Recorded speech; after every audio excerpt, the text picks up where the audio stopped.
Attention, dans un premier temps, ce n'est pas une YTP. C'est un nouveau format de vidéo. Pas de nom, mais en informatique. Et dans un deuxième temps, j'utilise un ton très chiant. Et du coup, si vous souhaitez que je ferme ma gueule, mais tout en politesse, vous avez juste à couper le son, car il y aura des sous-titres, puisque je suis trop smart.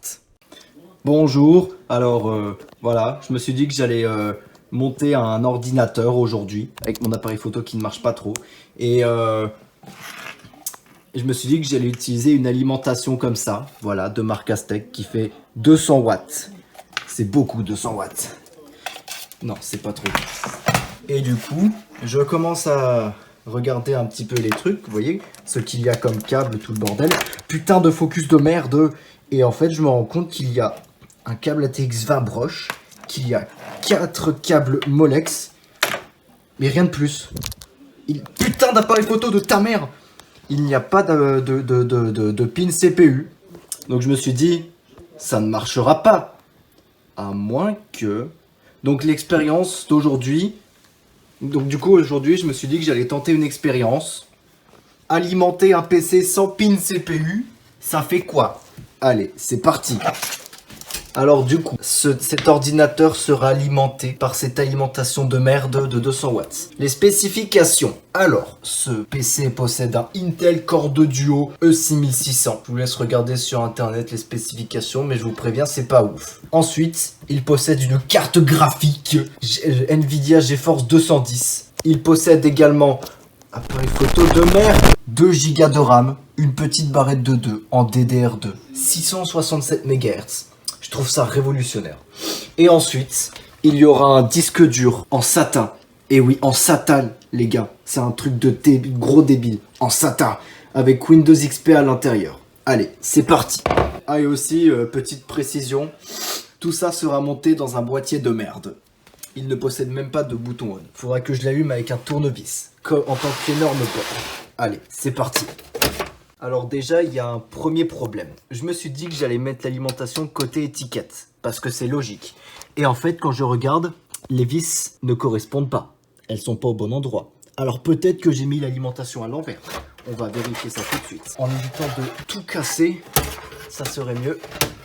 Voilà. Et effectivement, alors voyons voir. Effectivement, j'ai mis les ports à l'envers. Bon bah allez, on continue. Et voilà. J'ai mis les vis, alors j'en ai mis que 3 parce que je suis pas Crésus. Bon en vrai parce que la quatrième elle est hyper casse-couille à mettre donc j'avais la flemme. Maintenant il faut brancher.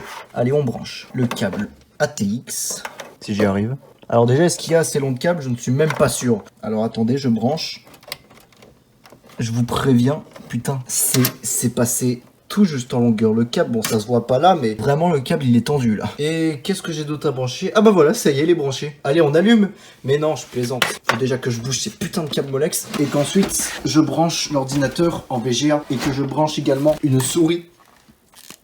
Très belle souris. Et un clavier aussi. Mais j'en ai pas. Oh, je vais bien en trouver un quelque part. Alors du coup, je vais brancher la souris. Je vais faire un magnifique cable management. Voilà, ça peut pas être plus propre. Alors, la souris se situe là derrière. On n'y voit rien, il fait tout noir. Et voilà, c'est branché. Maintenant, je vais chercher un clavier. Et voilà, voici un clavier que je vais débrancher. Et maintenant, je vais extraire le clavier et le prendre. J'emmène le clavier avec moi. Merde, ça bloque. Je répète, j'emmène le clavier avec moi. Arrête de bloquer! Putain! Et puis arrête de t'emmêler dans tous les câbles aussi. Faut aussi que je prenne un câble VGA.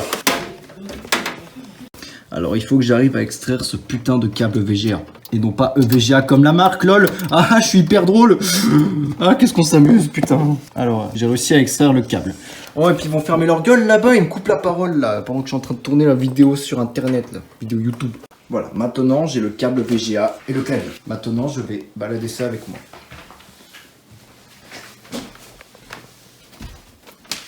Voilà, je vais poser le clavier. Je vais attendre que ce putain d'appareil photo fasse le focus. Fais le focus, putain! Voilà, il a fait le focus. On peut continuer la vidéo. Alors attendez, je m'apprête à faire un keyboard management tout en prenant soin du matériel. Non, j'y tiens vraiment pas. J'essaie de pas tout casser. Ah, bâtard! Et voilà. Maintenant, on va brancher le clavier. Et voilà, il est branché. Bon voilà, maintenant j'ai branché le câble VGA. Bon, il tient pas trop, mais il est branché. Maintenant, je vais le brancher sur l'ordinateur. Enfin, l'écran d'ordinateur. Et voilà, il est branché. Vous n'avez rien vu, mais il est branché, je vous assure. Et voilà. Bon, bah maintenant, je vais démarrer l'ordinateur. C'est parti. Alors attendez, je viens quand même de réaliser que ce que je faisais n'était pas forcément serein. Car je ne sais pas si l'alimentation marche. Alors je vais débrancher tout ça. Je vais juste voir déjà si le PC se met en route. Voilà. Aussi, je ne peux plus mettre le flash parce que je n'ai plus de batterie. Donc je vais m'apprêter à brancher. Si ça fait des étincelles, vous me dites. Ah, branche-toi, bâtard. Écoutez, c'est branché, ça n'a rien l'air de faire. Ah, mais attendez, mais je suis supra débile. J'ai oublié de brancher cette merde. Je me disais aussi, ça faisait rien là. Putain. Voilà, maintenant c'est branché. Le focus n'est toujours pas là, mais c'est branché. Donc je vais désormais m'apprêter à mettre la prise. Est-ce qu'il y a des étincelles? Oh, ça s'allume! Incroyable! Alors attendez, maintenant il faut que je prenne mon tournevis et que j'appuie sur les petites pattes là. Même l'écran il réagit. Alors pour une question de praticité, et d'un autre côté parce qu'aussi j'ai la flemme de me tordre dans tous les sens, je vais commencer par dégager ces disques durs. Ensuite je vais bouger ces putains de câbles et pour terminer, je vais coucher le boîtier. Voilà. Et maintenant, je vais m'apprêter à essayer d'allumer. Oh, ça a réagi là! Vous avez tous entendu, ça a réagi là! Putain, démarre, démarre! Ah, vous savez, c'est comme sur une bagnole, le starter, quand tu mets le starter, ça démarre pas tout de suite. Il y a une petite explosion, une petite combustion et paf, ça va y aller après. Que de bâtard! Bon, écoutez, après de nombreuses tentatives, j'ai pas réussi à le relancer. Je pense que c'est comme sur une bagnole, vous voyez, quand on a trop joué avec le starter, après, le moteur, il est noyé. Voilà, du coup, je pense que le moteur est noyé. Et du coup, normalement, faut accélérer à fond, sauf que là, je ne peux pas trop régler la vitesse. Bon, alors, j'ai essayé de débrancher et de rebrancher la prise. Maintenant, on va réessayer. Il réagit encore. Bon, allez, dernière tentative, mais ce coup-là, on va enlever la carte graphique. Parce que 30 watts, c'est beaucoup quand même. Alors là, du coup, je suis en train d'extraire la carte. Hop, voilà, elle est extraite. Très très belle GeForce 210. Et maintenant, on réessaye. On rebranche, c'est rebranché. Et on enclenche le petit tournevis.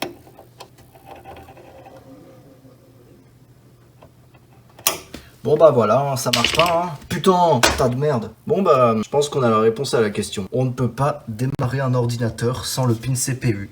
Donc si vous possédez des alimentations de merde comme celle-là qui ne possède pas de pin CPU, à moins que vous ayez un dinosaure comme ordinateur, bah tentez pas de l'utiliser parce que c'est de la merde. Voilà, c'est tout, ça marche pas. Putain de merde.